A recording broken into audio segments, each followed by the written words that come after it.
So hello everyone, कैसे हैं आप लोग। मध्य प्रदेश प्राथमिक शिक्षक चयन परीक्षा में पर्यावरण सीरीज का ये 8वां महत्वपूर्ण वीडियो, जिसमें हम प्रैक्टिस करेंगे लगभग 30 प्रश्नों की, जो हो सकते हैं आपके एग्जाम के लिए बेहद महत्वपूर्ण। इस वीडियो को अंत तक देखना नहीं भूलिएगा। और यदि आप चैनल पर नए हैं तो जरूर इसे लाइक कर दीजिए, सब्सक्राइब कर दीजिए, ताकि आपको टाइम पर लगातार वीडियोज आपको मिलती रहें। शुरू करते हैं आज की वीडियो। तो आज की वीडियो का पहला सवाल, निम्न में से कौन सी प्राकृतिक वनस्पति मरुस्थलीय प्रदेशों में पाई जाती है। आई रिपीट माई क्वेश्चन, इनमें से कौन सी प्राकृतिक वनस्पति जो है मरुस्थलीय प्रदेशों में पाई जाती है। तो महोगनी, कैक्टस, फर या चंदन। आप समझ गए होंगे देख करके कि कैक्टस जो है ये आपके कहाँ मरुस्थलीय प्रदेशों में पाई जाती है, जिसे हिंदी में क्या कहते हैं, नागफनी भी कहा जाता है। और यदि हम बाकी वृक्षों को देखते हैं कि महोगनी, फर और चंदन ये उष्णकटिबंधीय सदाबहार वनों में है, तो यानी जहाँ वर्षा अधिक होती है वहाँ ये वन पाए जाएंगे। तो इसका सही उत्तर क्या है, कैक्टस। आगे बढ़ते हैं। हमारा अगला प्रश्न, कि टाइटन किस ग्रह का प्राकृतिक उपग्रह है। तो आपको पता होगा कि टाइटन जो है वो हमारे शनि ग्रह का जो है उपग्रह है। तो ये उपग्रह से भी प्रश्न पूछे जाते हैं, जैसा कि देखा होगा इस बार जो है अंतरिक्ष से बहुत सारे प्रश्न आए थे। तो इसके लिए हम अलग सीरीज ला रहे हैं, लगभग 100 प्रश्नों की सीरीज होगी, और होंगे सारे ये महत्वपूर्ण प्रश्न। इस एक वीडियो में पूरा अंतरिक्ष हम कवर कर लेंगे। आगे देखते हैं, निम्न में से कौन सी बायोडीजल की फसल है। तो बायोडीजल की जो फसल है वो पुरानी वीडियो में देखा है आपने, जेट्रोफा, जिससे क्या है बायोडीजल बनाया जाता है। इन पौधों के जो बीड्स जो सीड्स रहते हैं उनसे एक बायोडीजल बनाया जाता है। तो उसका उपयोग कहाँ किया जाता है, ईंधन के रूप में, और इस ईंधन को जैव ईंधन भी बोला जाता है। बढ़ते हैं आगे। पर्यावरण संरक्षण अधिनियम, ये पुराना क्वेश्चन है, 1986 में है, डिटेल में जानने की जरूरत है ही नहीं, क्योंकि हम इसे डिटेल में कवर कर चुके हैं। भूमंडलीय तापन, इसका मतलब वही ग्लोबल वार्मिंग हमारी। ग्लोबल वार्मिंग का कारण क्या है, हिमनदों में वृद्धि, ये तो हो नहीं सकता है। कार्बन डाइऑक्साइड में कमी, कार्बन डाइऑक्साइड में वृद्धि या वनोवृद्धि। तो इसका सही उत्तर है कार्बन डाइऑक्साइड में वृद्धि। इसके कारण क्या होता है, हमारा ग्लोबल वार्मिंग होता है। निम्न में से किसमें सर्वाधिक जैव विविधता पाई जाती है। तो शीतोष्ण पर्णपाती या उष्णकटिबंधीय सदाबहार वर्षावन, शीतोष्ण घास प्रदेश या सवाना। तो इसका जो सही उत्तर है वह है उष्णकटिबंधीय सदाबहार वर्षावन, यानी जहाँ सबसे ज्यादा वर्षा होगी प्लस उष्णकटिबंधीय क्षेत्र आएगा। यानी उष्णकटिबंधीय क्षेत्र का मतलब जो 23.5 डिग्री से नॉर्थ तक रहेगा और साउथ में 23.5 डिग्री तक रहेगा अक्षांश में। तो वो पूरा क्षेत्र हमारा क्या आएगा, उष्णकटिबंधीय क्षेत्र में। भारत हमारा उष्णकटिबंधीय क्षेत्र में आता है। तो यहाँ जो है क्या पाए जाएंगे, सर्वाधिक जैव विविधता पाई जाती है। आगे देखते हैं, निम्न में से किस मृदा का निर्माण जो है लावा के द्वारा होता है। तो लावा के द्वारा जो है काली मिट्टी का निर्माण होता है। इसके डिटेल के बारे में बता दूं, आपने देखा होगा कि ये जो ज्वालामुखी है, तो नीचे से जो जमीन के अंदर से जो लावा निकलता है, लावा निकल के जो है बहता है बाहर, और लावा जो है धीरे धीरे जो ठंडा होकर के कौन सी चट्टान बनाता है, बेसाल्ट चट्टान बनाता है। और बेसाल्ट चट्टान जो है इसी का टूट टूट कर अपरदन होकर के जो है हमारी काली मिट्टी का निर्माण होता है। वहीं क्या होता है कि कुछ जो लावा होता है उसके जमीन के बाहर ही नहीं निकलता है। जो बाहर नहीं निकलता है उन चट्टानों को क्या बोला जाता है, आग्नेय चट्टान बोला जाता है। ये आपको याद रखना है, एक कॉन्सेप्चुअल थिंग है, याद रखेंगे तो बेहतर होगा, हमसे कुछ क्वेश्चन और भी बन सकते हैं। वायुमंडल की कौन सी परत जो है पराबैंगनी किरणों की सतह पर आने से रोकती है। अल्ट्रावायलेट जो है वेव्स को आने से कौन रोकती है, समताप, क्षोभ, आयन या मध्य मंडल। इसका जो सही उत्तर है वह है हमारा समताप मंडल। तो पहला मंडल क्या है, क्षोभ है, दूसरा है समताप मंडल है, तीसरा है मध्य मंडल है, और चौथा आयन मंडल। तो दूसरा जो हमारा समताप मंडल है वो हमारा फैला हुआ है 12 या 18 से कहाँ तक, 50 किलोमीटर तक। ये 12 और 18 क्यों लिखा है मैंने, क्योंकि ध्रुवों पर 12 रहता है और विषुवत पर 18। तो इसी में नीचे क्या पाई जाती है, हमारी ओजोन लेयर पाई जाती है, कहाँ तक, 35 किलोमीटर तक। और ओजोन परत जो है, ये भी कई बार प्रश्न बनता है कि कौन सी अल्ट्रावायलेट, अल्ट्रावायलेट जो है सी को वो रोकती है, जो कि कैंसर की कारक है। बाकी अल्ट्रावायलेट जो ए है और अल्ट्रावायलेट बी है उसको आने देती है। तो सही उत्तर हमारा समताप मंडल। बढ़ते हैं अगले प्रश्न पे। तो राकेश कक्षा 5 पर्यावरण विज्ञान शिक्षक द्वारा मतलब ईवीएस टीचर द्वारा शिक्षा किए गए कार्य को समय से प्रस्तुत नहीं करता है, जो कार्य दिया जाता है। तो सबसे उपयुक्त तो सुधारात्मक उपाय क्या हो सकते हैं? तो प्रिंसिपल को जानकारी में लाना, खेल की कक्षा में जाने से प्रतिबंध लगाना, उसकी अनियमितताओं के कारण को जानकर उसे सही मार्गदर्शन देना, उसकी अनियमितताओं की लिखित जानकारी माता पिता को देना। तो देखिए इसमें जो ए, सी या डी तीनों लग रहे हैं, लेकिन जो सबसे सही उत्तर है वह पहला हमारा स्टेप ये होना चाहिए कि उसकी अनियमितताओं के कारण को जानकर उसे हमें मार्गदर्शन देना चाहिए।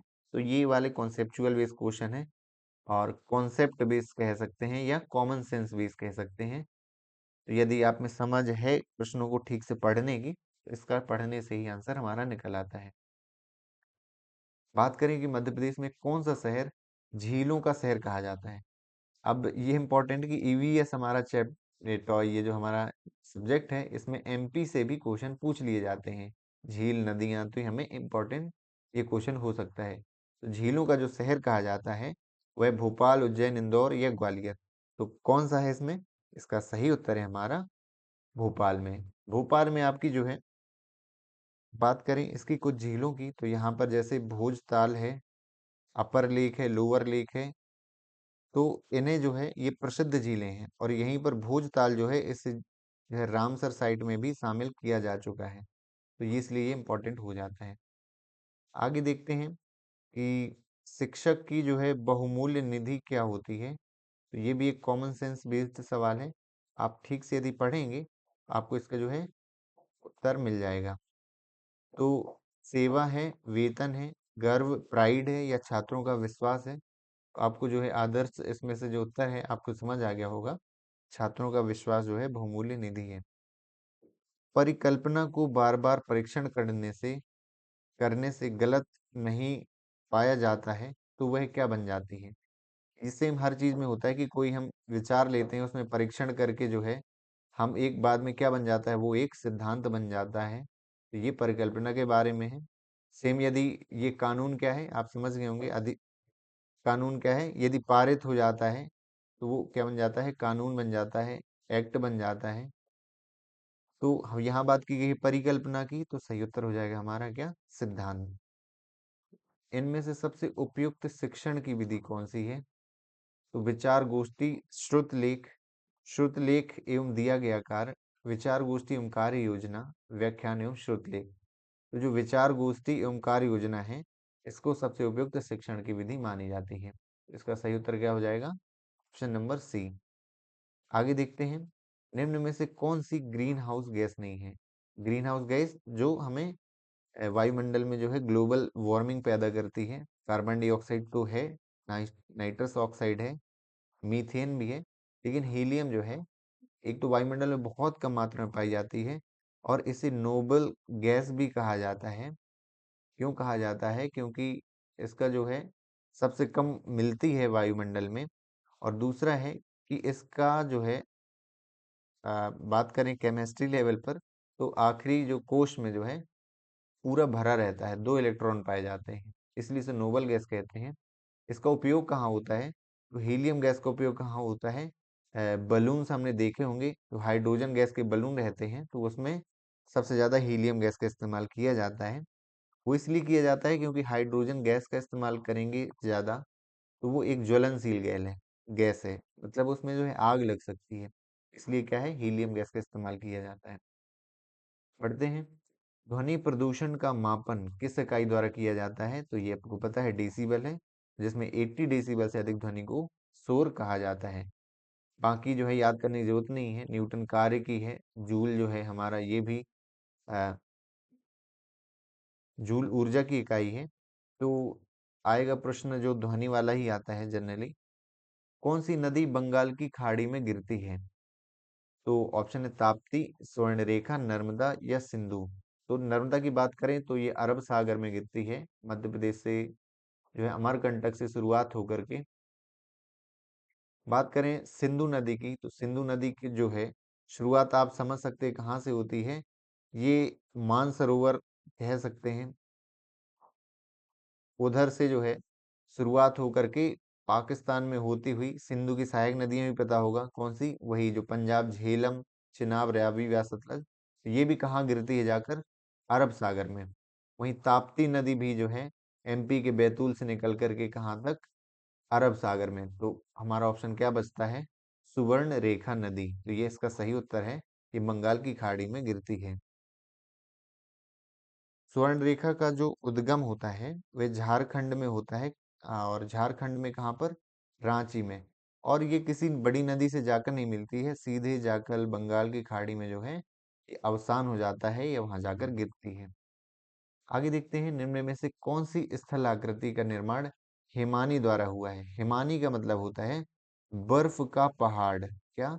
बर्फ का पहाड़। किसका निर्माण होता है? कौन सी आकृति का? तो वी आकार की जो घाटी का निर्माण होता है वो जो है हिमानी के द्वारा होता है। नदियां आती हैं और गॉर्ज बना करके जो है यहाँ से वी आकार की घाटी का निर्माण करती हैं। आगे देखते हैं, प्रेक्षण विधि जो है उसकी सीमाएं क्या हैं? तो कमी क्या है, यही पूछा है। तो यह विधि मित व्ययी नहीं है, मतलब अधिक खर्च होता है। इस विधि में प्रेक्षण सूक्ष्मता से न करने पर परिणाम अधिक वैध एवं विश्वसनीय नहीं होते हैं। तो ये तो नहीं है, क्योंकि प्रेक्षण विधि से जो है अध्ययन तो किया जाता है व्यवहार का। इस विधि से व्यक्ति के आंतरिक व्यवहार का अध्ययन संभव नहीं है। बिल्कुल, प्रेक्षण मतलब होता है एक बाहर से देखना, ऑब्जर्वेशन होता है। इसकी जो सीमा है, आंतरिक व्यवहारों का अध्ययन जो है वो संभव नहीं है। इकोसिस्टम की सही परिभाषा क्या है? हमारा जो इकोसिस्टम है, या तो पारिस्थितिकी तंत्र का जो है, हमसे पूछा गया है पारिस्थितिकी तंत्र का परिभाषा क्या है? तो परस्पर क्रिया व करने वाला जीव समुदाय की बात की है। किसी स्थान का अजीवीय घटक, तो ये भी नहीं है, इसमें दोनों घटक आते हैं। पृथ्वी वायुमंडल का क्षेत्र जहाँ जीव रहते हैं, तो केवल जीवों के रहने से ही वो नहीं बन जाता है पारिस्थितिक तंत्र। तो जीव समुदाय रहता है। और वातावरण का संतुलित तंत्र। आपको ये देखने से पता चल गया होगा। इस प्रश्न का जो सही उत्तर है वह है हमारा ऑप्शन नंबर डी। जीव समुदाय भी होना चाहिए, वातावरण भी होना चाहिए, और का संतुलन मतलब दोनों में आपस में अभिक्रिया भी होनी चाहिए, एक दूसरे पर निर्भर होना चाहिए। मानव विकास के क्रम में दो पैरों से चलने का सबसे बड़ा लाभ क्या है? हम जो है मानव कैसे दो पैरों से चलते हैं, तो इसका लाभ हमें सबसे बड़ा क्या है? शरीर को अच्छी प्रकार से एक आधार मिल जाता है, शरीर का भार कम हो जाता है, हाथ स्वतंत्र रूप से मस्तिष्क की आज्ञानुसार कार्य कर सकते हैं, या अधिक तेज चाल। तो सबसे अधिक जो हमें फायदा हुआ है वह है हाथ स्वतंत्र रूप से मस्तिष्क की आज्ञानुसार कार्य कर सकते हैं। मतलब हम चार पैरों से जब दो पैरों पर चलने लगे हैं, तो हमारे हाथ क्या हो गए हैं? स्वतंत्र। और इन्हीं हाथों के द्वारा हमने वो काम किए हैं कि हमने सभी प्रजातियों पर जो है अ, अधिकार जमाया है, मतलब सबसे जो ताकतवर प्रजाति बनाई है हमने मनुष्य की, बाकी की तुलना में। और वो इसी कारण संभव हो पाया है जब मनुष्य ने दो पैरों पर चलना स्टार्ट किया है। और मस्तिष्क जो है हाथ जो है मस्तिष्क की आज्ञा अनुसार कार्य भी कर सकते हैं। आगे देखते हैं, भूकंप की तीव्रता के यंत्र को क्या कहते हैं? तो ये एक घिसा पिटा क्वेश्चन है, हमेशा ही आता है। याद रख लेना है क्या कहते हैं इसको। सिस्मोग्राफ कहते हैं। कार्डियोग्राफ समझ गए, आपके जो हृदय की जांच हो गई।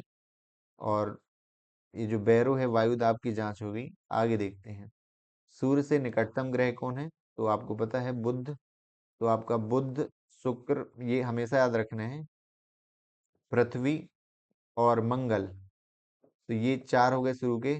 उसके बाद बृहस्पति, शनि, इसके बाद अरुण और वरुण। ये लाइन से हैं, ये पूरे याद होने चाहिए। ऐसा क्यों है? क्योंकि कई बार क्रम पूछ लेता है। दूसरा क्या पूछता है कि इन चारों ग्रहों को क्या कहा जाता है? पार्थिव ग्रह कहा जाता है, क्योंकि इनकी संरचना पृथ्वी के समान होती है। और आखिरी के चार ग्रहों को क्या कहा जाता है? जोवियन ग्रह कहा जाता है, क्योंकि इसकी संरचना बृहस्पति के समान होती है। सबसे बड़ा ग्रह बृहस्पति है, सबसे छोटा ग्रह बुध है। इसमें वलय पाए जाते हैं, शनि में पाए जाते हैं, है ना। लाल रंग का कलर मंगल में है, पृथ्वी का कलर नीला है, शुक्र चमकीले कलर का है। तो ये याद रखना है आपको। और सबसे गर्म ग्रह कौन सा है? शुक्र है, भले ही बुध पास में है, लेकिन शुक्र जो है दूसरे नंबर में सबसे ज़्यादा है, क्योंकि उसमें जो है सिलिकॉन ज़्यादा पाया जाता है, सिलिका पाई जाती है, और भी ऐसे तत्व पाए जाते हैं जो ज़्यादा अधिक गर्म हो जाते हैं। तो ये आपको इतने प्रश्न याद रखने हैं। गिर राष्ट्रीय पार्क किस राज्य में है? ये गुजरात में है, आपने पढ़ ही रखा है। और यहाँ पर शेरों का संरक्षण किया जाता है, और ये टाइगर रिजर्व भी है और नेशनल पार्क भी है, राष्ट्रीय उद्यान भी है और टाइगर रिजर्व भी है। निरीक्षण विधि की विशेषता नहीं है, तो नहीं है पूछा है, मतलब कौन सा गलत है इनमें से, किसके संदर्भ में? निरीक्षण विधि के संदर्भ में। तो ये एक मनोवैज्ञानिक विधि है, ये तो सही है। प्रत्यक्ष अनुभवों पर आधारित है, बिल्कुल सही है। ये एक बाल केंद्रित विधि है, जिसमें शिक्षक एक प्रशासक के रूप में होता है, तो प्रशासक नहीं रहता है, एक निरीक्षक के रूप में रहता है, क्योंकि वो निरीक्षण करता है, अलग अलग डेटा का सर्वेक्षण करता है ना। तो बालकों का जो है डेटा पता करने की कोशिश करता है कि उसका अभी कितना विकास हुआ है। आगे, यह विधि विभिन्न सर्वेक्षणों द्वारा अपनाई जाती है, तो बिल्कुल सही है। तो कौन सा गलत है हमारा? ऑप्शन नंबर सी है। इसमें भी आप थोड़ा सा दिमाग लगाते हो तो ये प्रश्न आपसे बन जाएगा, यदि आप ठीक से पढ़ते हैं। तो पहली बात जो है, कभी भी इस तरह के क्वेश्चन आए तो आप किस तरह से पढ़ते हैं, वो भी बहुत ज्यादा इंपॉर्टेंट हो जाता है। जल्दी जल्दी पढ़ेंगे तो कई बार समझ में नहीं आता इस तरह के प्रश्न। पर्यावरण शिक्षा में समस्या समाधान विधि का क्या गुण है? समस्या समाधान मतलब प्रॉब्लम सॉल्विंग का गुण क्या है? लक्ष्य केंद्रित विधि, सर्जनात्मक, ये सृजनात्मक है, चयनात्मकता, ये सभी, तो ये सभी क्या है? इसके गुण रहते हैं प्रॉब्लम सॉल्विंग के। आगे देखते हैं, चिपको आंदोलन के प्रणेता कौन है? ये बहुत ही इंपॉर्टेंट क्वेश्चन, सुंदरलाल बहुगुणा, उत्तराखंड में बनाया गया था। चमोली जो गांव है, वहां पर पेड़ों को कटने से बचाने के लिए जो है, ये जो है चिपको आंदोलन जो है ये हुआ था। और इसी में पूछा जाता है कि किस महिला ने जो है इसका नेतृत्व किया है, तो वो आता है गौरा देवी। तो जो चमोली गांव में इसी के नेतृत्व में जो है कई सारी जो है महिलाएं जाकर पेड़ों से चिपक गईं, और उन्होंने कहा कि पेड़ हमारा मायका है और हम इसे कटने नहीं देंगे। तो ये इसके बारे में कुछ एक्स्ट्रा फैक्ट है। इंसुलिन की रासायनिक प्रकृति क्या है? तो रासायनिक रूप से ये इंसुलिन एक प्रोटीन में काउंट होता है, प्रोटीन से बनाए जाते हैं। अब इंसुलिन के बारे में क्या बताएं आपके? इंसुलिन एक हार्मोन होता है। इंसुलिन क्या है? एक हार्मोन है, जो हमारे अग्नाशय द्वारा क्या है, रिलीज होता है। और इंसुलिन की यदि हमारे कमी पड़ जाती है शरीर में, तो हमें जो है डायबिटीज रोग हो जाता है, डायबिटीज। तो जो आपने देखा होगा कि जो डायबिटिक रहते हैं उन्हें इंजेक्शन किसके लगते हैं? इंसुलिन की। शरीर में कमी पड़ेगी तो उसकी जो पूर्ति करनी पड़ेगी, तो वो कहाँ से की जाती है? इंजेक्शन के थ्रू इंजेक्ट किए जाते हैं बाहर से। देखते हैं, मानव रुधिर की खोज किसने की है? किसने की है हमारे? ये बिल्कुल ऐसे याद होना चाहिए, कार्ल लैंड स्टीनर। और इसी के साथ जो है आपको ये याद रखना है कि सर्वदाता कौन होता है? तो ओ नेगेटिव होता है। और सर्वग्राही कौन होता है? सभी से कौन ले सकता है ब्लड? वो रहता है ए बी पॉजिटिव। सर्वदाता है ओ नेगेटिव, और ए बी पॉजिटिव जो है वो सभी को दे सकता है। ज्वर नियंत्रण में, बुखार किसी को हो जाता है तो सबसे आम तौर पर कौन सी प्रयोग की जाने वाली औषधि है? तो Brufen, B complex, paracetamol, Liv Liv 52।